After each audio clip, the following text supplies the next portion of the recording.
पूरा पॉपुलेशन जो हमारे इकोनॉमिकली वीक वीक पीपल हैं, उनके साथ बहुत जबरदस्त समस्या है। गवर्नमेंट ने जो अनाउंस किया आज उसके पहले, तो उन्हें जमीन ये थोड़ी बहुत मात्रा में जमीन दी भी गई है, तो कोई भी यूटिलाइजेशन के कारण नहीं, मतलब जीरो है।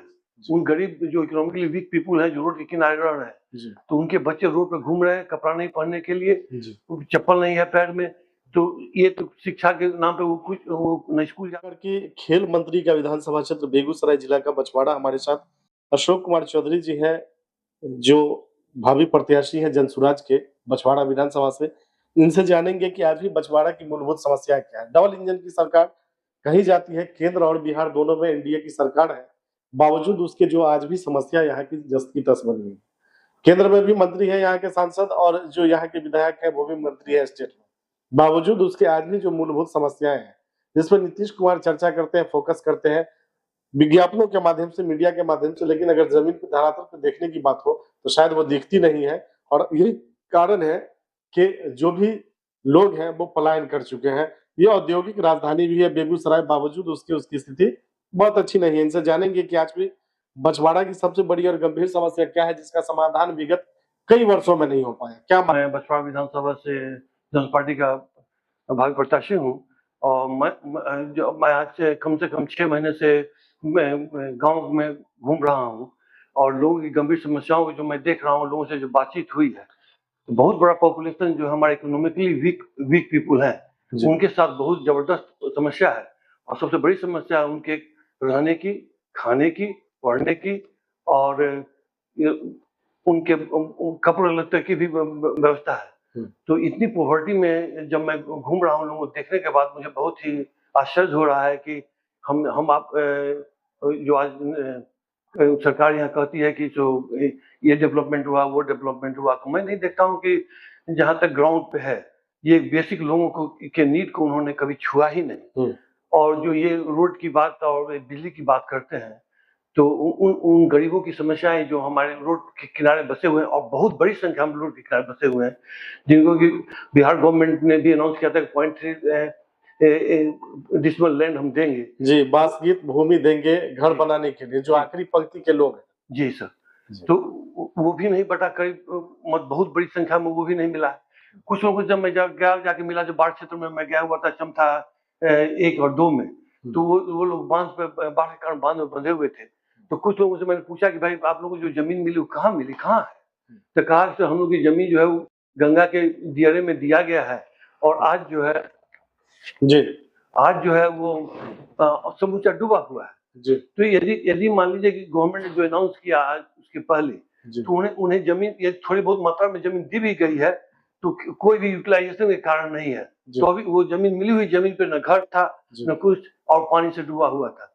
तो बहुत बड़ी समस्या है, जो कि 36 मैं कहूँगा कि 15 साल लालू जी का और 20 साल नीतीश जी के राज में, और एनडीए के मोदी जी की सरकार में भी उन्होंने इस चीज पर ध्यान नहीं दिया, और ये बहुत बड़ी समस्या बनी हुई है। स्वास्थ्य और शिक्षा की क्या स्थिति है आपके बछवाड़ा विधानसभा में? शिक्षा तो मतलब जीरो है। उन गरीब जो इकोनॉमिकली वीक पीपल हैं, जो रोड के किनारे रह रहे हैं, तो उनके बच्चे रोड पे घूम रहे हैं, कपड़ा नहीं पहनने के लिए, चप्पल नहीं है पैर में, तो ये तो शिक्षा के नाम पे वो न स्कूल जाते हैं, कुछ नहीं, खेलते रहते हैं केवल। जहाँ स्वास्थ्य की बात है, जब इतनी पॉवर्टी में लोग रहेंगे, तो उनके पास तो स्वास्थ्य की कोई व्यवस्था है ही नहीं, उनको देख रेख के लिए कोई व्यवस्था नहीं है। और इस तरह जो है बहुत ही दूरदर्शी व्यवस्था है हमारे उन इकोनॉमिक वीक पीपल। बिहार के लिए सबसे बड़ा अभिशाप है पलायन। ये आपका बेगूसराय औद्योगिक जिला भी कहा जाता है, बड़ी बड़ी फैक्ट्रियां हैं बहुत पहले से, लेकिन आज भी जो आपके इलाके के नौजवान हैं उनको 10 से 15 हजार की मजदूरी के लिए बाहर जाना पड़ता है। तो पलायन केवल उन गरीबों का नहीं है जो बाहर मजदूरी 10-12 हजार रुपया करने जा रहे हैं। पलायन तो एजुकेटेड पीपल का भी है, वो पढ़ने के लिए बाहर जा रहे हैं। यदि पढ़ लिख के आए तो फिर वो बाहर नौकरी करने जा रहे हैं, वो बिहार में लौट नहीं रहे। इसका सबसे बड़ा कारण है, यहाँ किसी ने उद्योग की व्यवस्था की ही नहीं। यदि मान लीजिए केवल उद्योग, जहाँ बड़े बड़े इंडस्ट्रीज हैं, जैसे बेगूसराय का लोग नाम लेते हैं, बरौनी में रिफाइनरी है, या फर्टिलाइजर है, या थर्मल पावर है, तो उसमें बहुत ही स्किल्ड वर्कर जो हैं उन्हीं का अपॉइंटमेंट होगा, और बहुत ही लिमिटेड जॉब हुआ, जो कि यहाँ की एजुकेशन नहीं होने के कारण, उनकी ट्रेनिंग नहीं होने के कारण। तो आजकल मैंने सुना कि यहाँ फैक्ट्री खुली हुई है, पेप्सी कोला की खुली है। तो कुछ लोगों ने पूछा कि भैया पेप्सी कोला में यहाँ लोकल लोगों को क्यों नहीं देते जॉब? तो मैंने जो एनालिसिस किया है, जिसमें अमेरिका में रहा हूँ करीब 35 साल से, तो मैंने वहाँ देखा है कि जॉब ट्रेनिंग स्कूल के समय हो जाती है। जिस क्षेत्र का, जिस तरह का उद्योग है, जिस तरह की आप नीड है वहाँ की सोसाइटी में जॉब के लिए, उस तरह के स्कूल्स में ट्रेनिंग दी जाती है पहले से, उससे बच्चों को तैयार किया जाता है, प्रैक्टिकली उनको उन कंपनियों में भेजा जाता है ट्रेनिंग के लिए, और तब जाके एग्जाम पास करने के बाद वो जब निकलते हैं स्कूल से तो उन्हें जॉब भी अवेलेबल है, उन्हें कहीं भटकना नहीं पड़ता है। तो यहाँ सबसे बड़ा एजुकेशन का जहाँ तक मैंने कहा, तो कोई भी ऐसा टेक्निकल स्कूल है ही नहीं जो कि उन बच्चों को उन चीजों के तैयार, पर्टिकुलरली इंडस्ट्री के लिए तैयार किया जाए। तो एक तो ये कमी है शिक्षा के कारण। दूसरा कमी है उद्योग है ही नहीं। आज जब लालू जी आए उस समय यदि आप देखें, धड़ाधड़ सब चीनी मिल जो है यहाँ का बंद हो चुका, 30-35 चीनी मिल बंद हो गया। मोदी जी आते हैं मोतिहारी में, तो उन्होंने कहा था अगली बार आऊंगा तो मैं यहाँ की चीनी के चखूंगा। अब सुनने में यह है कि वो जो है चीनी मिल की जमीन भी बेच दी गई। तो स्थिति यहाँ इतनी गंभीर है कि मतलब कि जब तक कोई नया सरकार नहीं बनती है, नया लीडरशिप नहीं आता है, तो मैं नहीं समझता हूँ कि इनके जो अभी एग्जिस्टिंग सरकार है या पिछला सरकार रहा है, उनकी कुव्वत की बात है ये। और हम चाहते हैं कि जनसुराज में जुड़े लोग जो शिक्षित हैं, ज्यादा से ज्यादा शिक्षित लोग आ रहे हैं, और जो बाहर के लोग बहुत लोग बाहर रह के आ रहे हैं, जिससे उन्हें एक्सपोजर है, उस तरह के लोग ज्वाइन कर रहे हैं इनको, और हम लोग चाह रहे हैं कि बिहार के डेवलपमेंट, उद्योग और ये शिक्षा बढ़े यहाँ पे। आपकी विधानसभा में आज भी बाढ़ एक प्राकृतिक आपदा है, हर साल बाढ़ आती है, लेकिन इसका कोई समाधान नहीं हो पाता है। सिर्फ वैकल्पिक व्यवस्था कर दी जाती है, पॉलीथीन दे दिया जाता है, साड़ी दे दिया जाता है, फूड पैकेट दे दिया जाता है, लेकिन सरकार की तरफ से कोई ऐसा प्रावधान नहीं किया जाता है जिससे बाढ़ पे भी रोकाव हो और उसी पानी को किसान सिंचाई के लिए उपयोग कर सके। सवाल जो आपने कहा पॉलीथीन दिया गया, वो क्या ये सब दिया गया, मैं नहीं समझता वो भी बांटा गया है। क्योंकि मैं अभी मैंने बात किया था कि मैं गया हुआ था, वो बांध पर लोग बसे हुए थे, मैं किसी भी सरकारी डिस्ट्रीब्यूशन वहां नहीं देखा। तो मैं खुद जाके कुछ थोड़ा सा वहां सामान जाके बांटा, लोग ये काफी उत्साहित थे वहां के लोग नेता मिलने भी जाते हैं तो कुछ देते नहीं। तो जो स्थिति सरकार की, मैं नहीं समझता सरकार ने भी कुछ किया है। तो और बाढ़ का कारण जो है, बाढ़ जो है केवल बिहार की प्रॉब्लम नहीं है, मतलब पूरे बिहार के एक साथ प्रॉब्लम नहीं है। सवाल है, हम यदि बिहार को देखें 3 भाग में यदि बांटा जाए, तो नॉर्थ बिहार में जो है ज्यादा वर्षा होने के कारण और समतल होने के कारण यहाँ नदियों में और नेपाल से पानी छोड़ने के कारण हमारे यहाँ बाढ़ आता है। मिडिल में जो है वहाँ जमाव पानी का हो जाता है, और साउथ बिहार में जो है पानी का लेकिन ड्राइनेस रहता है। तो ये जो डिफरेंट टाइप के जो ये प्रोजेक्ट्स बनाए हुए हैं, तो मैं चाहता हूँ कि कुछ इस तरह का प्रोजेक्ट बने जो चैनलाइज किया जाए बाढ़ क्षेत्र से, एरिया मिडिल से लेकर साउथ तक, जिससे कि वाटर का जो हर जगह प्रोपोर्शनेट रूप में बांटा जाए और कम से कम बाढ़ की समस्याओं से आसानी से निपटा जा सके।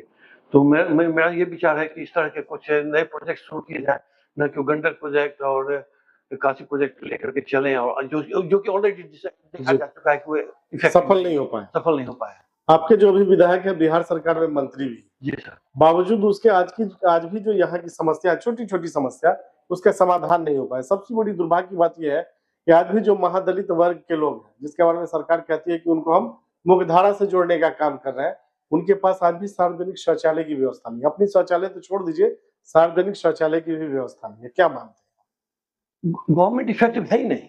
वो जो भी प्रोजेक्ट ला रहा है, या तो वो कागज पर है, या यहाँ जो भी पैसे आए वो तो नीचे से लेकर ऊपर तक बढ़ जा रहे हैं, और कागज दिखला रहे हैं कि प्रोग्रेस हो चुका है, जो कि इम्पॉसिबल। जैसे जल नल की योजना है, मैं इस समर टाइम में मैं घूम रहा था गाँव में, मतलब नल सूखा हुआ है, 100 परिवार बिना पानी के तड़प रहा है।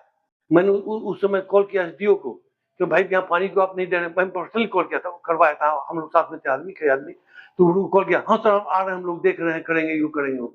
तो सवाल ये है कि कोई ऑफिशियल्स कोई काम करने के लिए तैयार नहीं। जब तक हमें भूख नहीं होगी जनता की सेवा करने की, और जब तक हमारे ऑफिशियल्स अपनी रिस्पॉन्सिबिलिटी नहीं समझेंगे, तब तक यहाँ काम होने वाला नहीं है। और ये पूरा का पूरा सिस्टम सड़ चुका है, और इसे बदलना जरूरी है। या मैं ये कहूंगा उन्हें रीट्रेनिंग दे करके और री एजुकेट करके इसको जो है इम्प्रूव किया जाए, और जो नहीं इम्प्रूव होने के लिए तैयार है तो उनकी फायरिंग होनी चाहिए, उनको जॉब से निकाला जाए, उन पर केस चले और उन्हें विधिवत हटाया जाए। ये नहीं कह रहा हूँ कि फायर कर दीजिए, विधिवत रूप से हटाया भी जाए। आप वेल सेटल थे अमेरिका में, पूरा परिवार वहां सेट है आज भी, लेकिन आपने अपने हैंडसम पैकेज को रिजाइन करके यहाँ आए। निश्चित तौर पे कहीं न कहीं मन में भावना थी समाज सेवा की, जो समाज के आखिरी पंक्ति के लोग हैं उनको मुख्यधारा में लाने की, चाहे वो एजुकेशन में हो, हेल्थ में हो या रोजगार में। तो आपने उनके लिए अपनी कुर्बानियाँ दी। आपने प्रशांत किशोर की पार्टी को ज्वाइन किया, उनका जो विजन है उससे प्रभावित हो गए। आखिरी सवाल है मेरा कि हम लोगों की सहयोग और शुभकामनाएं आपके साथ है, पार्टी आपको सिंबल देती है और जनता मौका देके अगर बछवाड़ा का विधायक बनाती है, तो चुनाव जीतने के बाद आपकी पहली प्राथमिकता क्या होगी? पहली बात तो उन गरीबों को सबसे पहले उनको किस तरह मुख्य धारा में लाया जाए, मेरी सबसे प्रार्थना ये होगी। तो मुख्य धारा में लाने के लिए जो भी स्टेप्स लिए जा रहे हैं, जैसे कि उनको पहले घर की कुछ व्यवस्था हो या जमीन यदि गवर्नमेंट 0.3 डिसमल देने की जो बात की है, यदि वो दिया जाए, या जैसे अमेरिका में है लो इनकम हाउसिंग की व्यवस्था हुआ, तो मैं तो कहूँगा मेरी समझ से low income housing is better than giving 0.3 decimal land. क्योंकि आज के यदि आज 0.3 डिसमल पर हम घर उन्हें बना भी देते हैं, जो मेरी व्यवस्था जो अमेरिका में मैं देख रहा हूँ, यदि लेकिन 10 साल 15 साल या 20 साल के बाद सेम प्रॉब्लम आने वाला है, पॉपुलेशन बूम होगा, फिर जिन्हें आपने जमीन दे दिया, फिर रेस्ट लोगों को जमीन कहाँ से देंगे? नंबर 1। नंबर 2, जमीन हमारे पास की कमी है, ये नहीं कि हमारे पास अफराद जमीन है। आप अभी जो टारगेट कर रहे हैं कि जो गैर मजरूआ है या जिनके पास ज्यादा जमीन है या उनसे लेकर के बांटा जाए, कुछ किया जाए, वो एक तरह से अभी तक तत्काल वो फिक्स कर सकता है। लेकिन मैं जो अमेरिका में देखा हूँ, लो इनकम हाउसिंग की जो व्यवस्था है, उसमें जो है आप जब भी लो इनकम हाउसिंग व्यवस्था सबों के लिए होगी, आज बने या 10 या 15 साल के बाद आने वाले लोगों के लिए बने, यदि इकोनॉमी की वीक रह गए वो, उसके लिए फिर नया हाउसिंग हो और उन सबको घर दिया जाए। इससे ये होगा कि जो रहने की जो समस्या है वो दूर रहेगी, और लो इनकम होने के कारण उन्हें ये नहीं कुछ फ्री मिलने वाला है। अब अमेरिका में कुछ फ्री नहीं मिलता, गवर्नमेंट का असिस्टेंस उन्हें मिलता है। उस असिस्टेंस से वो मान लीजिए वो यदि भाड़ा मकान वो 5,000 में जाएगा तो उनको 200 रुपए में दिया जाता है उनकी इनकम के अनुसार, 200 रुपए में। तो इस तरह की व्यवस्था है कि उनकी इनकम का आधार, वैसी व्यवस्था यहाँ करना चाहेंगे आप? मैं यदि हमसे पूछा जाएगा तो that will be the better option then distributing 0.3 decimal land.